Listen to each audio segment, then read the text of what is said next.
নমস্কার বন্ধুরা, সবাই কেমন আছো? আশা করি ভালো আছো। আজকে আমি একটা নতুন রেসিপি নিয়ে তোমাদের কাছে হাজির হয়ে গেছি। আজকে আমি বানাবো আলু কাবলি। তোমরা ভিডিওটা শেষ পর্যন্ত দেখতে থাকো, আর ভিডিওটা ভালো লাগলে আমার চ্যানেলটা ফলো করো। সেদ্ধ করে রাখা ছোট ছোট আলুর টুকরোকে আমি নিয়ে নিচ্ছি। শসা কুচি নিয়ে নিলাম, এখানে কাঁচা লঙ্কা কুচি দিয়ে দিচ্ছি। যেমন পরিমাণ ঝাল খাবে তোমরা সেই পরিমাণ কাঁচা লঙ্কা কুচি দেবে।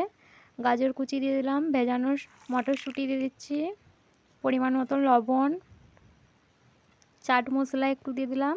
আর এখানে আমি ধনে, মৌরি, জিরে, গোলমরিচ, শুকনো লঙ্কা কাঠখোলায় ভেজে গুঁড়িয়ে দিয়ে দিলাম। পেঁয়াজ কুচি দিয়ে দিচ্ছি,